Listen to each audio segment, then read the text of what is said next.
Salut à tous et bienvenue sur la chaîne de Biggie. Aujourd'hui, j'ai l'immense plaisir de vous accueillir pour le test du Recalbox RGB JAMA.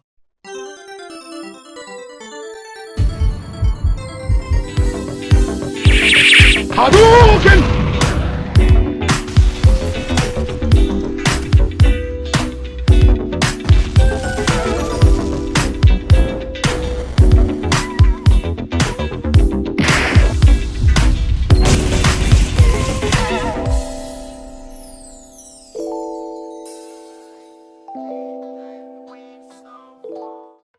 Le Recalbox RGB JAMA, qu'est-ce que c'est? C'est une interface JAMA qui va vous permettre de gérer, de pouvoir brancher un Raspberry Pi 3 ou 4 et de pouvoir gérer donc le logiciel, l'OS, l'environnement Recalbox, que beaucoup de gens connaissent. Donc c'est un environnement d'émulation, c'est un front-end qui va vous permettre de gérer l'émulation sur Raspberry Pi. Il va vous permettre de gérer le Raspberry Pi 4, donc là il va jusqu'au Raspberry Pi 4, mais il prendra également, comme je le disais avant, le Raspberry Pi 3, 3B+, etc. Donc qu'est-ce que ça fait exactement? Donc un front-end, c'est un logiciel en fait qui va vous gérer différents émulateurs. Vous connaissez un petit peu, je vous avais déjà présenté sur la chaîne le RPI to JAMA d'AJE, qui avait lui aussi sa propre, on va dire, solution logicielle, son propre front-end qu'ils avaient développé. Donc la RPI Team avait fait pour gérer tous ces émulateurs et l'émulation de ces jeux, les menus, etc. Les vidéos, voilà tout le descriptif des jeux qu'on a donc sur cette board d'arcade là. Là, c'est pareil pour Recalbox. Donc Recalbox, on les connaît essentiellement pour leur solution à la base console. Bon, ça faisait de l'arcade aussi, mais c'était plus dédié pour pouvoir jouer dans un premier temps pour les télés modernes. Donc sur écran moderne, type LCD, LED, OLED, etc. Et après, ils ont fait une version qui s'appelait le RGB Dual, qui vous permet de jouer donc sur écran CRT avec le plus de fidélité possible. Donc là, ils ont décidé de créer une board arcade au format JAMA qui va vous permettre de faire la même chose, mais là, complètement tournée vers l'arcade. Donc l'idée, c'est de mettre une release arcade sur cette version-là et de pouvoir faire tourner tous les jeux d'arcade. Donc moi, c'est des systèmes que j'ai l'habitude de tester, que j'avais déjà sur mes bornes, hein, comme je l'ai expliqué juste avant, avec le RPI to JAMA. Malheureusement, le RPI to JAMA ne peut pas prendre, pour l'instant en tout cas, ça n'a jamais été fait dans ce sens, ne peut pas prendre le RPI 4, et donc on se retrouve limité à un certain type de jeu. Par exemple, les jeux 3D, vous pouvez en partie oublier. Certains jeux 2D qui sont assez avancés, vous pouvez oublier aussi, ça tournera pas, ou alors ça va tourner dans de très mauvaises conditions. Donc là, l'avantage de ce système-là, c'est de pouvoir faire tourner votre Raspberry Pi 4, et donc pouvoir accéder de facto à une gamme de jeux beaucoup plus avancée, allant jusqu'à la Dreamcast, donc la Naomi, en tout cas pour l'arcade, la Tomiswave, etc. Et ça va vous permettre de faire tourner ces systèmes-là. Au-delà de ça, il va y avoir certains systèmes 2D qui vont donc pouvoir tourner avec ce Raspberry Pi 4-là. Et donc, vous allez pouvoir faire tourner des jeux beaucoup plus avancés comme Golden Axe The Revenge of Death Adder, qui est sur System 32, qui est un système un peu rotor à émuler. Là, ça va pouvoir tourner. Vous allez avoir des jeux voilà, dans la même gamme sur System 32, comme Arabian Fight, par exemple, qui vont tourner sans problème. Vous allez avoir des jeux un peu plus avancés en 2D, qui vont être un peu plus gourmands. Vous allez pouvoir faire tourner des jeux 3D. Et là, on va avoir des jeux 3D quand même assez avancés, puisque ça va ouvrir l'accès, comme je le disais avant, à la Naomi, à la Tomiswave. Vous allez pouvoir jouer à des jeux comme Metal Slug 6, Hokuto no Ken, donc Fist of the North Star, la version qui a été faite sur la Tomiswave par Samy, et notamment par Arc System Works, hein, que c'est un jeu légendaire aussi qui était sorti sur PlayStation 2, que la plupart des joueurs ont connu. Et là, vous allez pouvoir faire tourner tout ça. Et c'est, selon moi, un des avantages majeurs de cette board arcade, donc Recalbox RGB JAMA. Alors, on a la chance d'avoir Digi, un des ingénieurs de Recalbox, qui a conçu en partie, du moins la board, on va dire le design de la board. Enchanté Digi, très content de te recevoir pour pouvoir nous parler de ce RGB, Recalbox RGB JAMA. Voilà, je suis vraiment content de t'avoir pour pouvoir en parler dans la vidéo test de cette board-là. Alors, déjà, présente-toi, Digi, j'ai peut-être dit des bêtises au début en introduction. En fait, moi, c'est Digital Lumberjack, donc je suis le papa de Recalbox. J'ai créé le projet en 2015. Et depuis, Recalbox est devenu ce projet open source avec aujourd'hui plus d'1 million d'utilisateurs recensés. On a commencé donc à travailler avec l'équipe sur le système d'exploitation, parce que ce qu'on voulait faire, c'était rendre le rétro gaming accessible, aussi bien au niveau financier qu'au niveau simplicité d'utilisation. Et donc, on a travaillé sur un système d'exploitation à la base qui pouvait tourner sur Raspberry Pi. Et puis, on a commencé à rajouter des boards petit à petit des boards compatibles pour cet OS. Et aujourd'hui, on supporte plus de 10 boards, dont des Raspberry Pi, des Odroid, des consoles portables et des PC. Donc, il faut le savoir, Recalbox tourne sur quand même beaucoup de devices différents.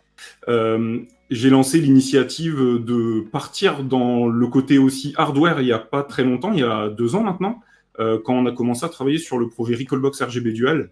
Donc, qui était l'objectif de ce projet, c'était de porter justement notre intention, l'accessibilité et la simplicité, non plus sur l'émulation pour écran HDMI, mais sur l'émulation pour écran CRT.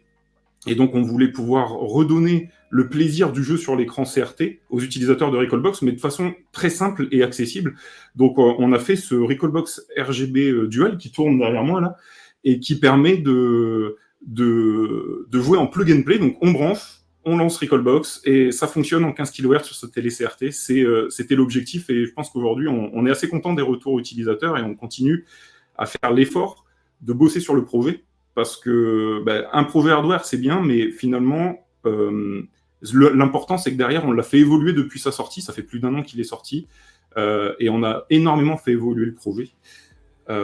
Pour avoir quelque chose de toujours plus facile, simple, accessible et surtout sans configuration de la part des utilisateurs. Donc, Digi, j'avais envie d'aborder avec toi donc, ce projet RGB Recalbox JAMA que donc vous avez conceptualisé. Donc là, tu t'es attaqué au hardware comme tu l'as fait avec le RGB Dual. Alors, le RGB Dual, moi, je devais t'en parler, ça c'est important que je le dise. J'étais extrêmement sceptique, d'accord ? Et je t'en avais parlé.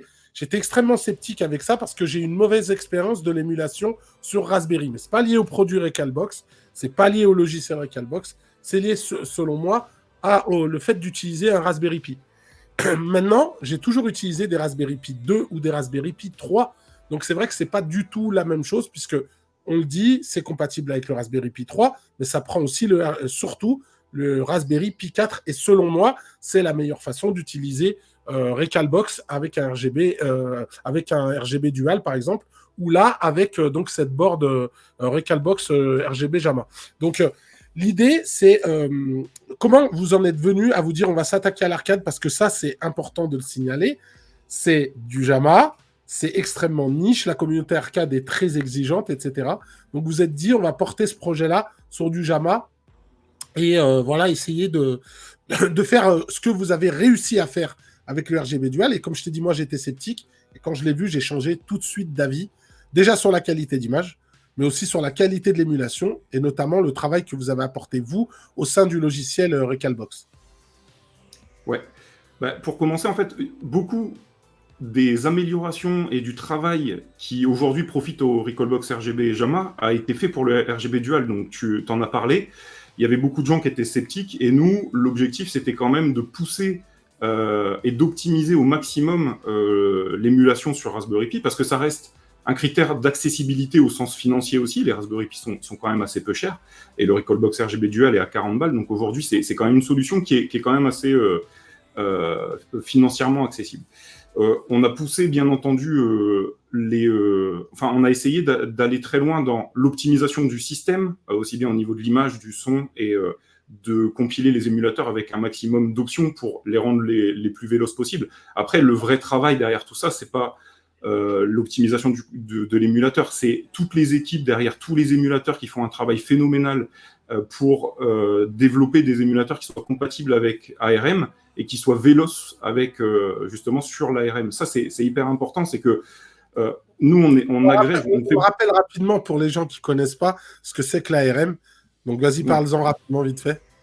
L'ARM, c'est l'architecture des processeurs qu'on retrouve sur le Raspberry Pi. Voilà. Et en fait, c'est une architecture qui est vraiment différente de ce qu'on a sur ordinateur, sur PC. Et c'est une architecture qui est hyper prisée aujourd'hui pour les téléphones, pour l'embarquer, pour le Raspberry Pi, justement. Et donc, encore une fois, il faut remercier tous les gens qui se sont cassés la tête à porter les émulateurs et à faire en sorte qu'ils soient compatibles et surtout qu'ils fassent tourner les jeux comme on le voit aujourd'hui à 60 FPS sur des petits boards à 50 ou 60 euros. Et donc, c'est ça aussi qui fait que au début, on avait des Raspberry Pi 2, des Raspberry Pi 3, c'était un peu plus compliqué. Avec le Pi 4, sa puissance, le fait qu'on puisse l'overclocker et les avancées sur les différents émulateurs et les optimisations font que ça devient une solution où on peut passer un gros pourcentage des jeux à 60 FPS. Ça, encore une fois, il y a des limites, on ne peut pas tout passer dessus, mais par contre, on peut faire passer un gros pourcentage des jeux à 60 FPS. Donc le RGB Dual a beaucoup fonctionné. On a eu beaucoup de retours des gens qui l'utilisaient sur des CRT de façon standard, mais on a eu aussi beaucoup de retours de gens qui commençaient à mettre ça dans les bornes d'arcade, en bidouillant un peu, en mettant ça dans les Naomi avec la sortie VGA et tout ça.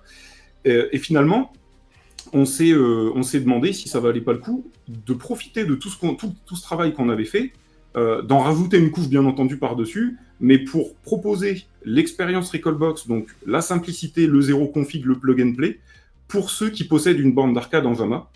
Et c'est grâce à ça, enfin c'est à partir de cette idée qu'on s'est lancé sur le projet et que va sortir Recalbox RGB JAMA très bientôt. Voilà.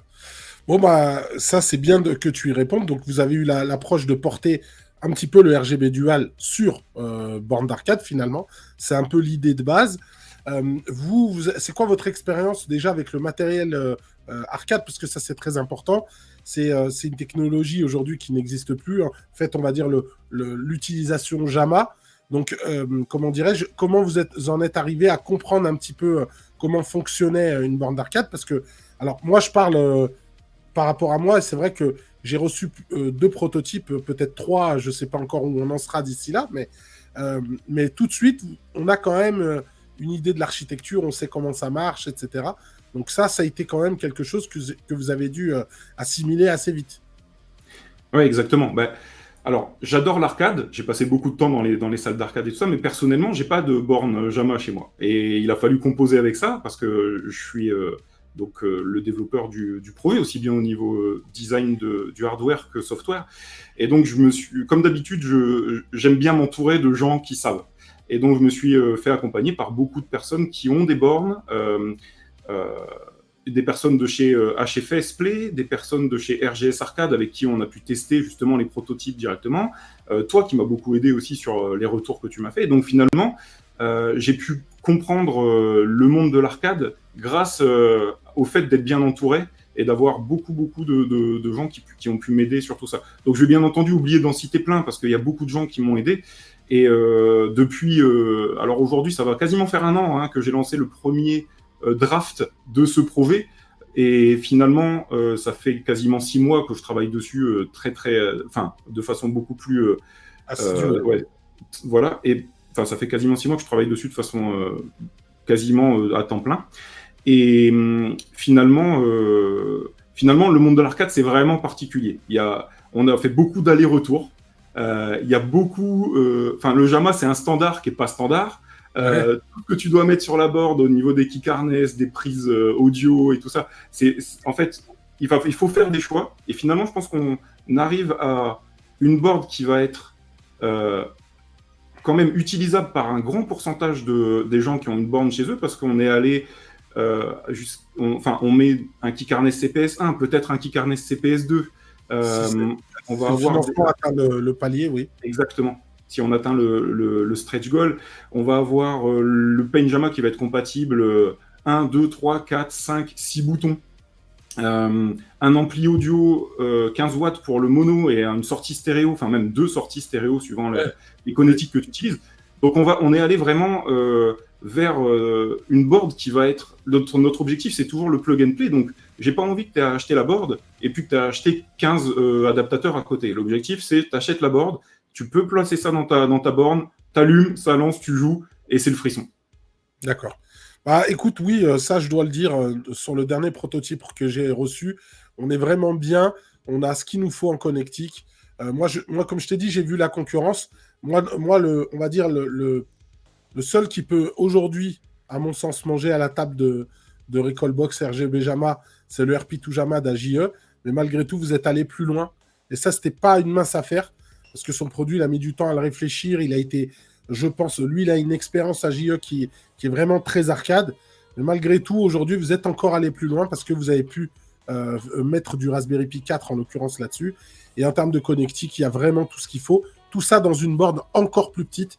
Et ça, c'est important de le souligner parce que sur le marché, on va dire que vous êtes peut-être l'une des boards les plus petites. Il y en a une autre qui est un peu plus petite, mais il n'y a pas du tout la même connectique. En termes de sortie, c'est très restreint, etc. Donc là, vous allez beaucoup plus loin. Et ça, je dois le louer. Et c'est super ce que vous avez réussi à faire, en tout cas. Et vous avez su, à mon sens, vraiment, comment dirais-je, retransmettre voilà, l'essence de ce qu'est l'arcade dans l'univers Recalbox. Et ça, c'est quand même une prouesse. Parce que moi, personnellement, à la base, c'est pas l'interface que je préférais le plus. Mais aujourd'hui, en fait, comment elle est présentée dans la version arcade, elle est presque similaire à ce qu'on a. Mais en réalité, c'est simple, ça va droit au but. Et en général, en arcade, c'est ce qu'on cherche. Et justement, les retours que j'ai des gens de la commune qui ont pu venir chez moi et tester, c'est ça, c'est, voilà, on a quand même des images, on a quand même le descriptif du jeu, c'est juste ce qu'il faut, sans trop de fioritures, et on lance notre jeu et ça fonctionne tout de suite. Donc là-dessus, bravo à vous. Merci. Et c'est vrai qu'on a aussi beaucoup travaillé sur Alors, le travail vient de commencer pour la partie software, parce que la partie hardware est terminée. Bon, il va y avoir quelques modifications dessus, mais le travail pour la partie software vient de commencer. Et finalement, on a déjà bien avancé parce qu'on s'est rendu compte d'une chose, c'était que Recallbox était très bien pour les consoles et quand tu veux jouer aux 150 systèmes compatibles, c'est super. Mais quand tu veux jouer qu'à l'arcade, ça commence à devenir un peu austère sur la version 9, par exemple. Parce que tu as 2 systèmes ou 3 systèmes au maximum dans ta liste et que tu as des listes interminables de jeux. Si tu as mis les full sets, c'était assez compliqué. Donc, on s'est dit que c'était pas l'expérience qu'on voulait donner aux joueurs et qu'il allait falloir faire quelque chose d'un peu plus sympa, un peu plus sexy. Et donc, tu as pu le tester. Dernièrement, on a fait l'effort d'embrasser l'arcade par le système Recallbox et d'ajouter, par exemple, des tris automatiques par constructeur ou par type de machine. Et donc, tu vas pouvoir automatiquement retrouver tes jeux CPS 1, 2, 3 et tous les jeux des éditeurs directement dans le menu à côté des autres systèmes que tu as pu ajouter. Et on a aussi ajouté des fonctionnalités qui peuvent sembler assez légères comme ça, mais qui vont vraiment nous aider. C'est par exemple d'automatiquement cacher tous les clones dans des listes déroulantes et de naviguer qu'à travers les ROM parentes.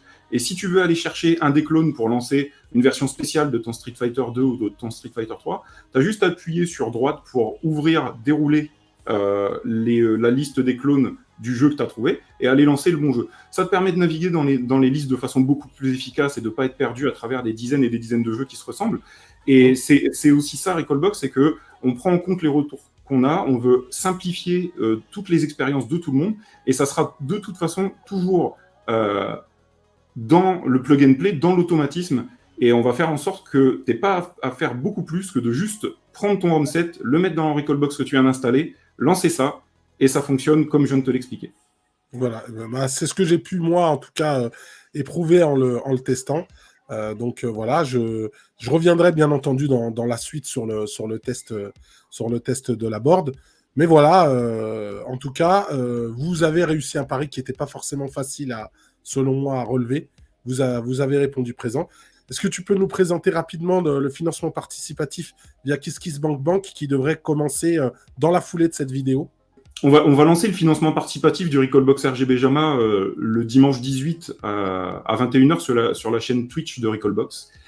Et on a justement préparé depuis plusieurs semaines, voire mois, cette page de KissKissBankBank pour donner le maximum de détails aux utilisateurs qui voudraient en savoir plus sur les parties techniques, sur ce que peut offrir le Recallbox RGB Jama, même si j'imagine qu'ils auront déjà été assez spoilés sur tout ça par les vidéos de ceux qui l'ont déjà reçu et tout, et c'est vraiment un plaisir justement d'entendre parler de ce projet par le biais de gens qui s'y connaissent et et qui, comme toi, vont encore plus dans le détail que ce que nous, on aura fait sur le KissKiss. Mais justement, on a une ambition qui est de pouvoir récupérer 5 000 euros dès les premiers jours, ce qui n'est pas énorme hein, finalement par rapport au prix du projet, qui va se situer en fait dans les 60 euros pour la board nue, et un peu plus cher pour les options que tu vas pouvoir ajouter à ta board, c'est-à-dire le boîtier, le ventilateur,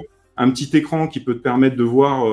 c'est un petit gadget, mais c'est indispensable. Mais moi, c'est indispensable. Je ne veux pas m'en passer de ce truc-là. Juste pour info, pour la version Mister, tu avais Ircon Lab qui avait fait un truc semblable, mais lui s'en servait pour monter les tensions, en fait, pour qu'on voit la tension, en fait, à combien on est au niveau de la tension. Et donc, ça avait une vraie utilité pour le coup. Et je pense que ça, vous êtes capable aussi de le faire, certainement. Je suis en train d'y réfléchir, justement. J'étais hier en train de regarder comment on pouvait récupérer la tension directement avec les capteurs du Raspberry Pi. Et effectivement, le petit écran va pouvoir aussi être utile pour peut-être d'autres informations. Ça, c'est génial. Voilà. Et donc, on a des petites surprises, des petits trucs collector. On va parler de jetons pour les bornes, de t-shirts, de dessous de verre, il y a des trucs sympas. Encore une fois, on veut rester accessible sur le prix, donc le prix de la board, on va rester bas. En tout cas, un prix qui, pour nous, est tout à fait raisonnable. Et par contre, si les gens veulent nous soutenir un peu plus, ils peuvent prendre la version avec le boîtier, comme on en a parlé. Et ceux qui veulent nous soutenir encore plus, parce qu'on a aussi... on a la chance d'avoir une communauté qui nous soutient lors des Kickstarter et qui a envie de donner plus au projet, pourront justement prendre des versions de la board de différentes couleurs avec des goodies en plus et tout ça.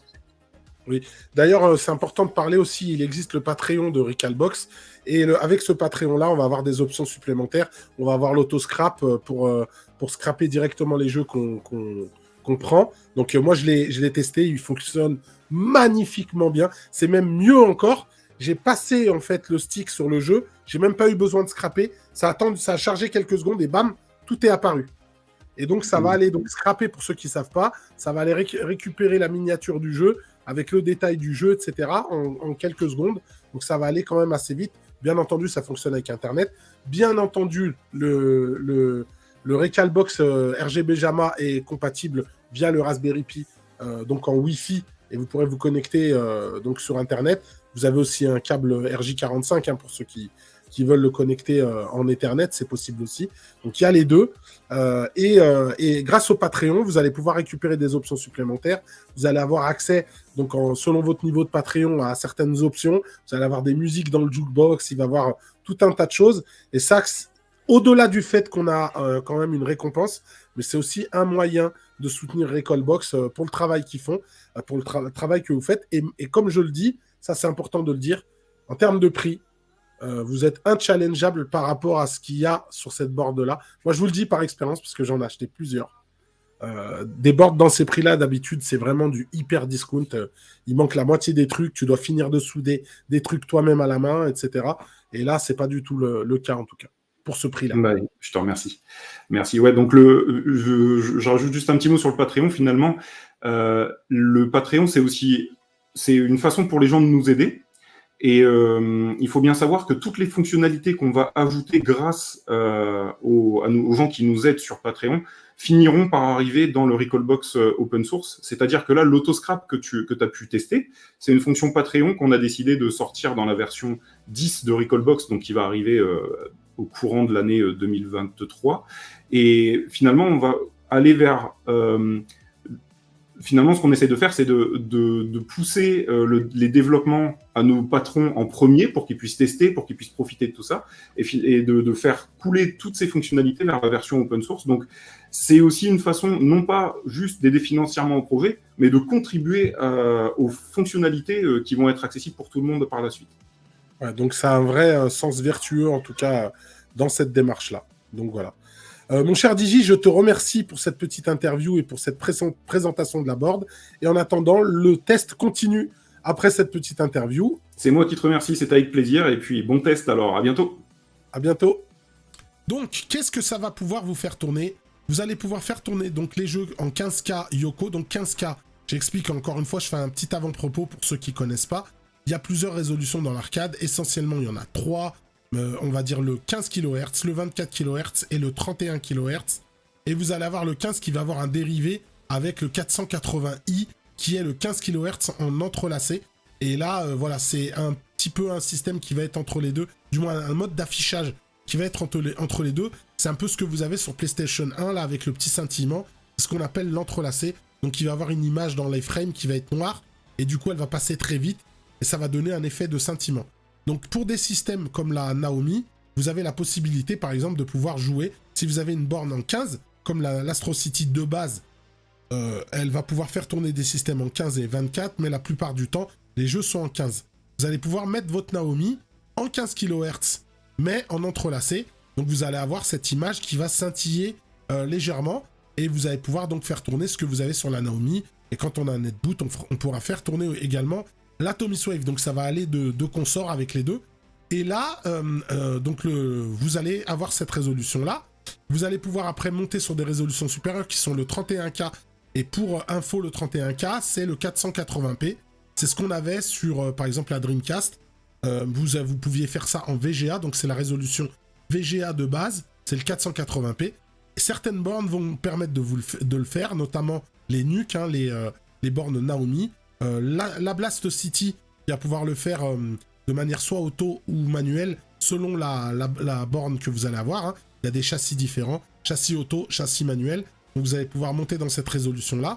Et moi, j'ai fait un mode hein, que j'avais présenté grâce à l'ami Squaleres, donc que j'avais présenté sur la chaîne, qui me permet, avec mon Astro City, de monter en 31K, en remplaçant le 24 qu'on n'utilise pas trop par du 31. Donc ça, c'est encore quelque chose qui est un peu plus niche. Mais si par exemple vous avez une Konami Windy, ceux qui l'ont, ils le savent, ils pourront avoir 3 fréquences, donc notamment pouvoir avoir le 31. Ceux qui ont une Blast City, comme je l'ai expliqué, ceux qui ont une Unet City, ils vont pouvoir le faire aussi, elle peut faire 15-31, et c'est pareil, et ça sera toujours pareil, selon la borne que vous avez.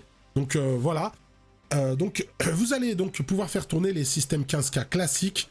Et là, ça va avoir l'utilité qui va être un peu comme le RPI Toujama. Donc vous allez pouvoir faire tourner tous les jeux Yoko classiques. Donc Yoko, c'est horizontal. Donc les jeux classiques 4 tiers normal, tournés comme la borne qu'il y a là. Avec des boards d'arcade que malheureusement, vous savez, je suis un fervent défenseur du Mister FPGA. Mais malheureusement, il n'y a pas tous les systèmes. Et je pense qu'il n'y aura jamais tous les systèmes. Donc là, on bénéficie automatiquement de ce qui a été fait pour MAME. Donc on va avoir beaucoup plus de jeux. Et là, vous allez pouvoir jouer à tous les Konami. Moi, c'est vraiment une des utilités principales. C'est de pouvoir jouer à tous ces jeux-là. Donc Violent Storm, Crime Fighter 2, Tortue Ninja Turtles in Time, Mystic Warrior, Sunset Rider, même si je possède la PCB. Mais là, c'est pratique, vous le mettez dedans, vous avez envie de faire une partie, c'est tout de suite. C'est très rapide. Donc toutes ces boards-là, comme je le disais en introduction, donc là, le système 32 va enfin tourner. Donc en système 2D Yoko, vous allez pouvoir jouer à The Revenge of Desader, etc. Vous allez pouvoir jouer, voilà, à plein de PCB rares qu'on ne trouve pas, qui n'existent pas sur Mister. Par exemple, je parlais d'un jeu de cœur que vous savez que je possède aussi, c'est Denjin Makai 2. Là, je vais pouvoir jouer à Denjin Makai 1. Ça, c'est un vrai avantage pour moi, parce que c'est PCB que j'aimerais posséder, mais que on ne trouve que très rarement. Hein. C'est pas un jeu qui a été énormément édité et il n'est pas forcément trouvable. Mais il y a tellement d'autres jeux rares que vous allez pouvoir donc jouer comme ça, qui sont pas malheureusement disponibles sur Mister. Et ça va être un vrai avantage. Maintenant, on va parler un petit peu de ce que les gens vont attendre, parce que les gens me connaissent, parce que, comme je disais, je défends beaucoup le Mister par rapport à cette fidélité. Et là, on va avoir ce qui a été fait, par contre, par rapport à Recalbox. Donc, l'équipe de Recalbox a travaillé pour améliorer les timings, et donc, en l'occurrence, tout ce qui est input lag. Moi, vous savez que à la base, je suis pas très fan du Raspberry Pi par rapport à ça. Donc là, on passe sur du Raspberry Pi 4, donc de facto, on va gagner de la puissance, et on va pouvoir avoir une meilleure qualité d'émulation. Donc avec un GPU et un CPU qui vont tourner plus haut, qui vont pouvoir faire plus de choses, donc forcément avoir une puissance de calcul un peu plus importante. Et là, ça va mieux émuler. Et en émulant mieux, en plus de ça, l'équipe de Recalbox a fait en sorte d'améliorer les timings. Donc ils ont fait du développement à l'intérieur pour pouvoir avoir des timings beaucoup plus agressifs et faire en sorte qu'on ne ressente pas l'input lag. Donc ce qui est bien, c'est que j'ai pu tester avec des vrais joueurs. Donc en l'occurrence, il y a l'ami Geronimo 1979 qui est passé à la maison et qui a donc testé avec moi le Recalbox RGB JAMA. Et on a fait des parties notamment sur Street Fighter 2X. Comme je le disais plusieurs fois, l'émulation CPS 2, CPS 1, c'est pas dingue depuis longtemps. Et il faut avoir une bonne machine pour que ce soit correct. Donc là, avec ces timings agressifs, honnêtement, on n'a pas perçu d'input lag. D'ailleurs, je vous mets 2-3 captures sur lesquelles on a pu tester, notamment sur Street Fighter 2X, pour voir si on avait du lag. Donc je vous explique comment on fait. En fait, vous prenez un personnage comme Zangief et vous faites le lariat, donc en appuyant sur 3 boutons, et vous essayez de le faire le plus souvent possible en enchaînant les lariats, parce qu'il va y avoir une frame où il va s'arrêter, et là vous l'enchaînez tout de suite, et vous voyez combien de fois vous arrivez à le faire sur 10 inputs, combien de fois il va le faire. Et là, ça va vous dire s'il y a de l'input ou pas. Vous allez notamment pouvoir le ressentir, il y a plein d'autres façons de le faire. Mais là, on voit qu'il n'y a rien de notable, rien de différenciable vraiment, rien de vraiment perceptible. Donc là, force est de constater qu'on a quelque chose de quand même qualitatif. Vous allez donc pouvoir jouer à vos jeux de combat. On parlait justement encore des systèmes en 2D qui vont pouvoir là tourner mieux que sur le RPI Toujama avec le Raspberry Pi 3. Notamment le CPS 3. Là, vous allez avoir le CPS 3 qui fonctionne vraiment très bien. Alors, pour moi, pour l'éprouver, ça a été simple. Je suis allé donc dans le stage bonus que vous avez dans le jeu pour faire des paris. Donc, dans le jeu, il y a un système qui s'appelle le pari et il faut le faire à la frame. Donc, en fait, quand vous recevez un coup, il faut mettre le stick un coup en avant et vous allez pouvoir pari, donc faire une parade au coup que vous allez prendre. Donc là, avec cette technique, vous allez donc aller jusqu'au bonus stage qui va vous permettre de faire des paris. Donc vous allez mettre le stick en avant. Et là, ça se fait vraiment à la frame. Donc il faut quand même avoir une bonne qualité d'émulation avec un input lag assez bas pour pouvoir réussir le défi. Après, il y a le talent du joueur aussi, hein, bien entendu. Mais là, si vous le faites bien et que vous respectez bien le timing, moi j'ai la chance d'avoir la board originale hein, derrière moi. Et c'est vrai que j'ai pas senti de différence. J'ai pu le faire de la même manière que je le faisais sur la board originale. Donc même s'il y a de l'input lag, et il y en aura peut-être certainement si quelqu'un vraiment le mesure avec des appareils qu'il faut, mais il va pas être perceptible, il va pas être gênant, il va pas vous handicaper dans votre jeu. Donc ça va être quand même très confortable et très important, et c'est ce qui en fait pour moi un produit intéressant, en tout cas pour l'utilité arcade. Donc quand je fais des sessions avec des amis, qu'on a envie de jouer à certains jeux qui n'existent pas, que je ne possède pas, parce que malheureusement, encore une fois, la démarche de tout ça, c'est si on n'a pas le matériel d'origine. Moi, j'ai la chance d'avoir quelques PCB, mais je n'ai pas tout. Il y a tellement de jeux, qui valent très cher. Là, ça va vous permettre d'en profiter dans de bonnes conditions, encore une fois, à moindre coût, puisque la board est très accessible. Même si aujourd'hui, on a des soucis pour obtenir des Raspberry Pi, parce qu'il y a des gens qui les vendent à des prix qui ne sont pas normaux, mais la situation est en train de redevenir normale, en tout cas pour la fourniture des Raspberry Pi. Déjà, c'est la société Raspberry qui le communique comme ça. Mais même moi, j'ai pu en trouver un à 70 €. Donc, pour vous dire, le prix normal est à 50-60 €, il me semble. Donc, pour un Raspberry Pi 4 Go que j'ai moi. Et de toute façon, que vous preniez un 4 Go ou un 8 Go, ça va pas changer la donne par rapport à l'émulation. Donc, ça ne changera strictement rien. Ça, c'est important de le dire. Ensuite, donc, la board va vous proposer également, pour les shmuppers, un mode tâté. Donc, qu'est-ce que c'est qu'un mode tâté ? C'est un mode vertical, donc qui va vous permettre de jouer en hauteur pour les shmups en tâté. Et là, il va y avoir pareil tout un tas de shmups qui ne tournaient pas malheureusement sur le Raspberry Pi 3, qui vont là tourner. Au-delà du fait que, comme je l'ai expliqué, il y avait la Naomi, donc forcément vous allez avoir Ikaruga qui va tourner, voilà, plein d'autres jeux qui étaient sur Naomi. Là, vous allez pouvoir donc le faire tourner, même des jeux 2D comme Batsugun, qui ne tournaient pas sur Raspberry Pi 3. Vous allez avoir Gunlock Rayforce qui va tourner donc sur cette version-là, sur le Raspberry Pi 4. Vous allez avoir tous les Psycho.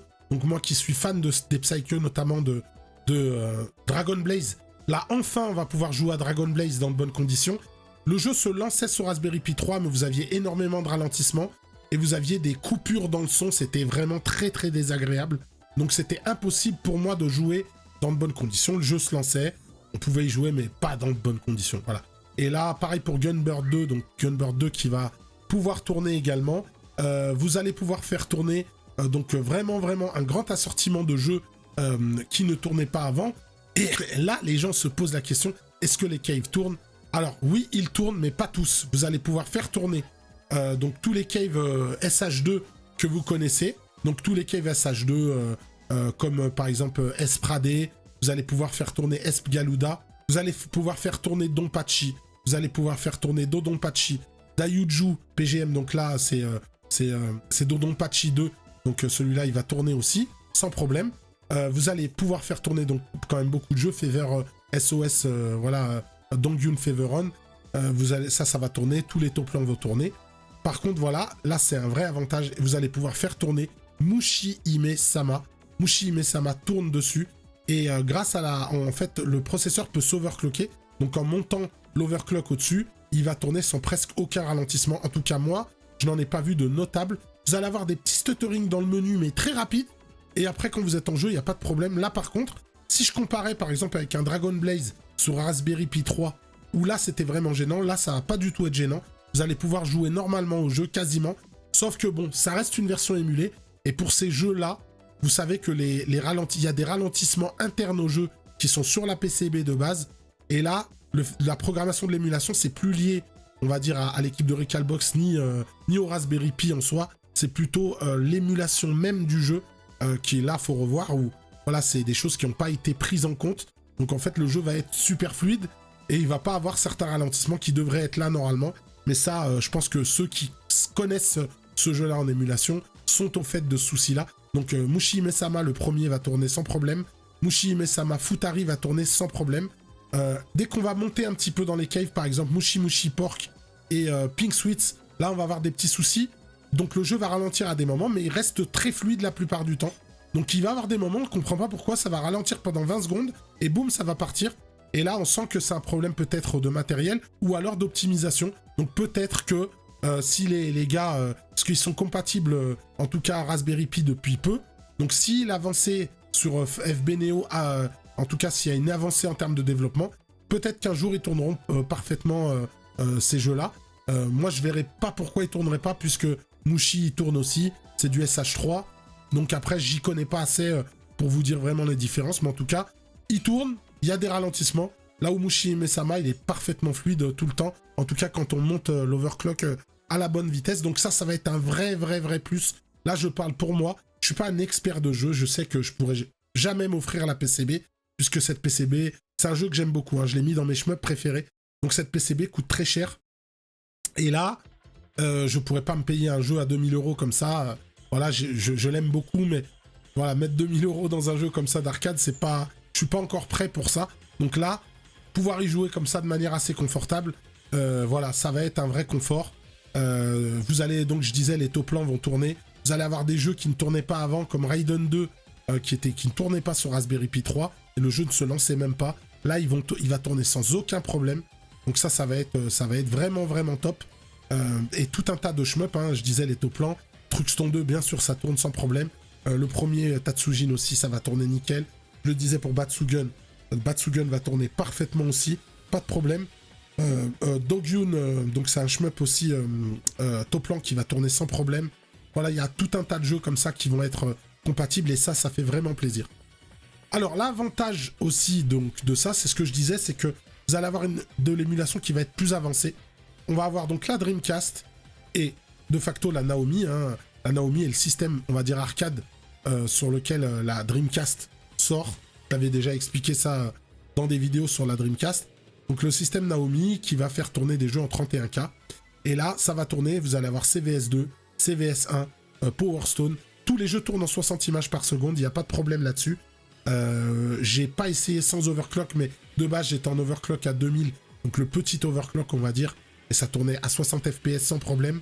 Les jeux 3D, les jeux 2D, en 31 kg, donc l'image est sublime.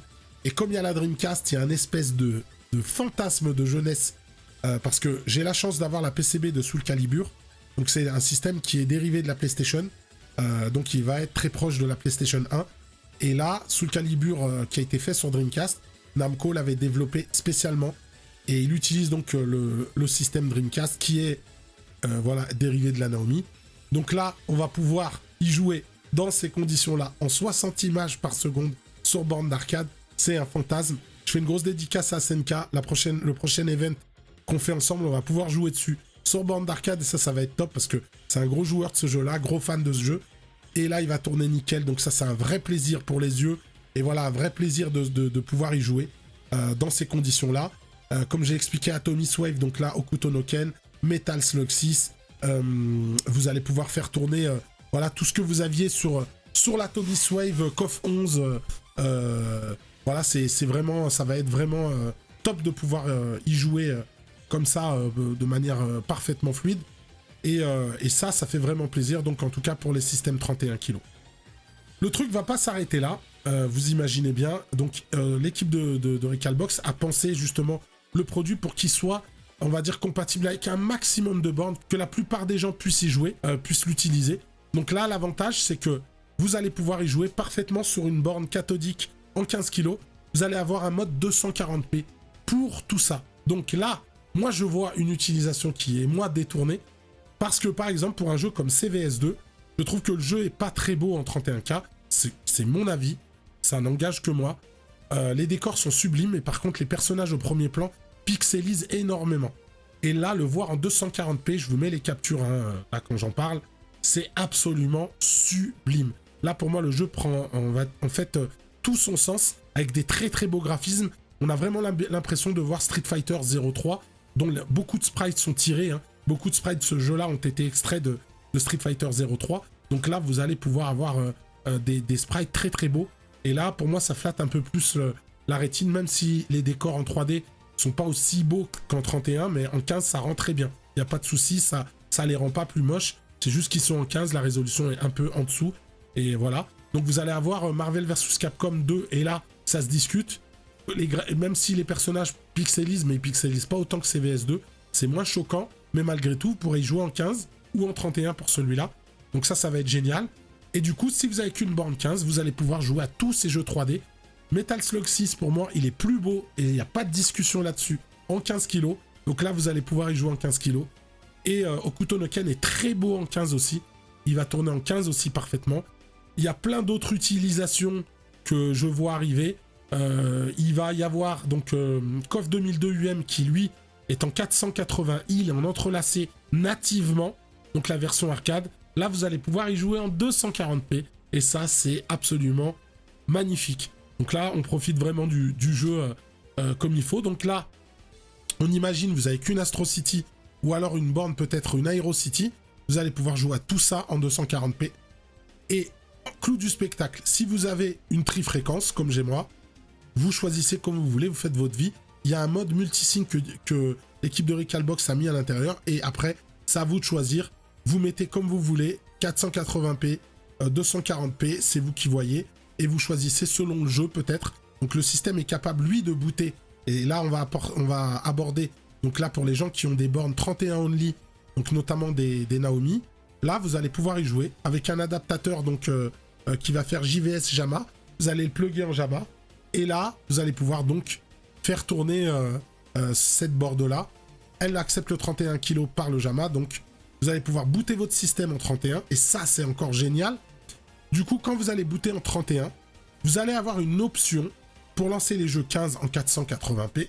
Mais vous allez avoir des scanlines. Donc, ils ont intégré un filtre de scanline. Vous allez avoir plusieurs degrés de scanline. Il va y avoir à peu près 3 choix donc de choix de scanline.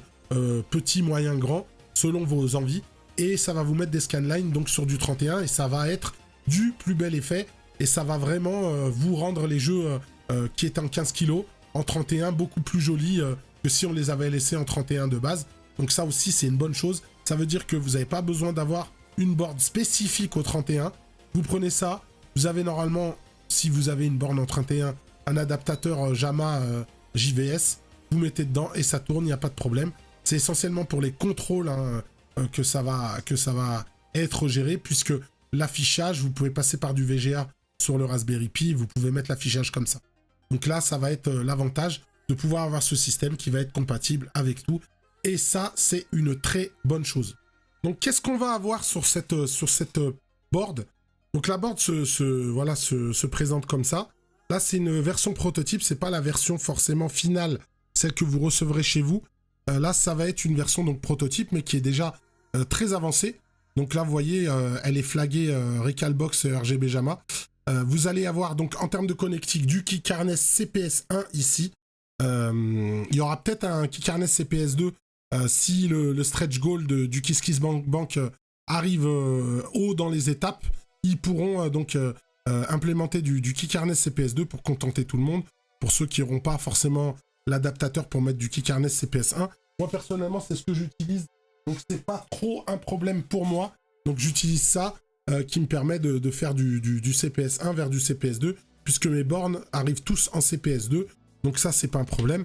Mais après, il existe directement des câbles qui font les deux. L'ami CEP-DNS que je vous avais présenté, lui, il les fabrique et vous permet d'avoir les deux directement. Donc, c'est encore mieux. Donc, vous allez avoir la connectique juste là, pour le 4-pin amp qu'on trouve sur les PCB arcade qui vont vous permettre de mettre du stéréo. Il vous faudra ce genre de câble-là, donc que vous allez plugger dessus et qui va vous donner du stéréo, en tout cas quand vous êtes en stéréo. La board vous permet également de faire du mono, bien entendu. Vous allez avoir le bouton de volume ici, justement, qui va vous permettre de gérer le volume en mono. Vous avez la sortie jack ici qui va vous permettre aussi de brancher un RCA jack femelle que vous pouvez plugger directement ici. Et vous avez vos deux sorties jack aussi, ça peut remplacer ce type de connectique-là. Ceux qui ont l'habitude de l'arcade, en général, ils vont plus savoir ça, parce qu'ils vont s'en servir pour d'autres PCB. Hein. Par exemple, quand vous avez du Konami, ou moi, du Konami ou du System 32, comme Revenge of Death Adder, vous avez ce type de connexion-là pour le stéréo. Donc voilà, vous allez avoir la totale, finalement. Vous allez avoir l'accession au port USB qui pourront vous servir pour différentes choses. Vous allez avoir le port Ethernet du Raspberry aussi, qui va vous permettre de vous connecter à Internet directement. Et vous allez avoir également tout ce qui est sortie vidéo du Raspberry qui vont être là utilisables. Donc vous avez du mini HDMI, du micro HDMI. Et ça, vous allez pouvoir donc faire des captures, par exemple, ou alors sortir sur un écran géant, sur un vidéoprojecteur. On peut imaginer tout un tas de choses pour ça. Donc ça va être quand même assez complet.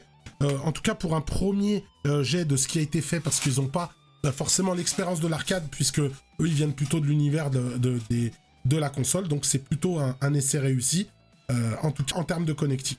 Alors, si on devrait mettre un petit peu les points négatifs, je trouverais que c'est pas forcément un point négatif du matériel en soi. C'est parce que le matériel en soi, voilà, c'est bien conçu, c'est petit, ça prend pas de place. Ça, c'est vraiment un avantage. On a vraiment une board qui est assez petite. Ça va être plutôt le côté de l'émulation du Raspberry Pi, parce que malheureusement, voilà, on va se retrouver un petit peu bloqué sur certains jeux, on va avoir des ralentissements, etc. Je parlais notamment de Mushi Mushi Pork et de Pink Sweets. J'aurais bien aimé que ça tourne, mais malheureusement, c'est lié aussi à la limitation du Raspberry Pi. C'est pas lié ni à la board, ni à ce que Recalbox fait. Donc pour moi, ça va être essentiellement ça. Et après, moi, j'ai pas vu de défaut majeur, en tout cas sur l'évolution de cette version qui n'est même pas la version finale. Donc après, une fois qu'on aura le CPS2, si ça se fait, ça va être encore plus complet. Et puis, l'équipe de Recalbox va le tenir à jour régulièrement. Faut savoir que la partie logicielle, ça va sortir tel quel. Et donc, il y aura une version qui sortira à ce moment-là, qui sera déjà pas mal avancée, parce que moi, je suis avec eux toutes les nouveautés. Je suis tout le temps informé de ce qui se fait. Presque, on va dire, tous les jours, j'ai des améliorations qui viennent. On me dit, bah, fais telle commande, ça va te permettre de faire ça ou ça. Donc, ça va arriver. Là par exemple, en l'état, vous n'avez pas les boutons service qui sont gérés. Service et menu test qui sont pas actifs dessus encore. Certainement, ça arrivera. Il y aura plein d'évolutions qui arriveront. On va dire qu'on a l'essentiel de ce qu'il faut pour jouer. C'est assez pratique. Vous appuyez sur Start, vous sortez du jeu. Les menus sont assez sobres, ça reste correct. Il y a une musique de fond, vous pouvez l'enlever, la laisser comme vous voulez. Ça, c'est chacun selon son envie, on va dire. Moi, je suis moins fan, je préfère que ce soit silencieux. Mais vous pouvez avoir des petites musiques de fond, régler le volume, etc. Donc ça va être quand même un avantage, selon de ce que chacun aime. Et donc, vous allez appuyer sur Start, vous sortirez du jeu. Vous faites Start bouton 1, ça vous met les crédits. Donc, c'est assez bien. Ça, c'est important de le mettre en avant.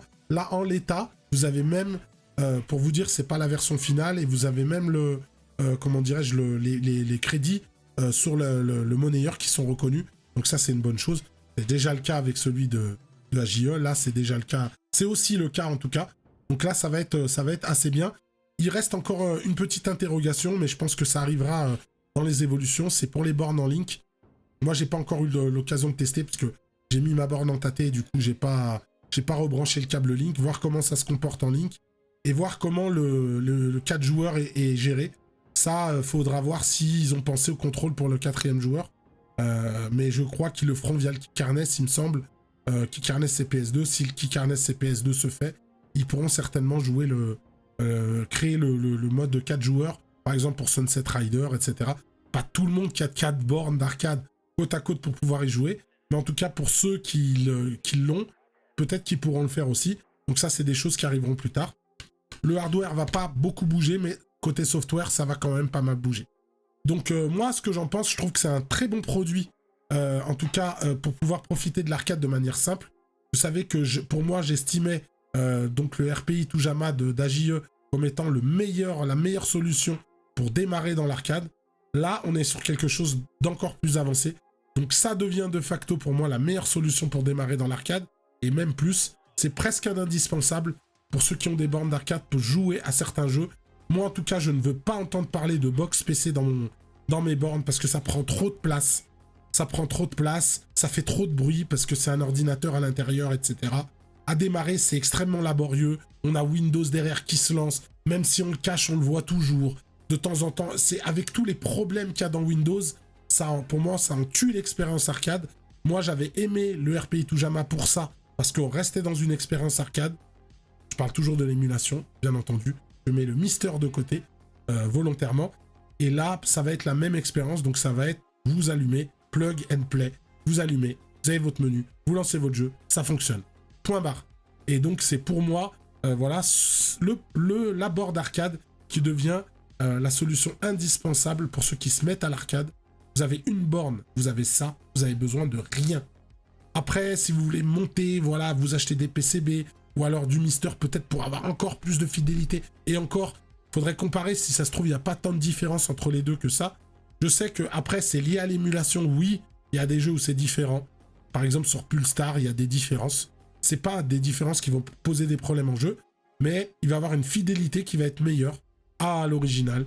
Il y a des fois des bugs qui vont être présents dans le Mister parce que c'est fidèle à l'original, qui là vont plus être là. Mais c'est des bugs en soi, c'est pas des choses qui vont être avantageuses. Donc là, pour le coup, ça va être bien. Ça vous gère les 6 boutons, ça vous gère les 4 boutons, ça vous gère les 5 boutons, et ça vous gère même le Shama. Donc pour ceux qui ont des bornes asiatiques type OK Baby, vous avez les 6 boutons sur le Shama, ça fonctionne aussi. Donc ça gère le Shama, ça c'est une bonne chose. Ça gère la Neo Geo en aligné ou en 4. Vous avez dans le menu du Recalbox, vous rentrez dedans, et vous dites je suis Neo Geo Line, je préfère la Line, ça sera en Line, dédicace à Xaviev. Et pour celui qui veut en 4 boutons, dédicace à Geronimo, il choisit son truc en 4 boutons et basta, il joue voilà, comme il a envie en 4 boutons et ça se fait automatiquement dans le menu. Donc vous pouvez passer de l'un à l'autre. Donc ça, c'est très très bien pensé de ce côté-là. Donc moi, solution absolue pour moi pour démarrer dans l'arcade et même un peu plus. C'est presque un indispensable en plus d'autres systèmes, en plus de board originales pour certaines. Voilà, et pour moi, en tout cas, j'en suis vraiment très content. Je trouve que l'équipe Recalbox a fait du super boulot de design. La partie logicielle, elle continue d'évoluer et va apporter des choses au fur et à mesure. Donc ça, c'est un très très gros avantage. Voilà. J'espère que ce test du Recalbox RGB JAMA vous aura plu. Et en attendant, je vous dis à bientôt. Salut!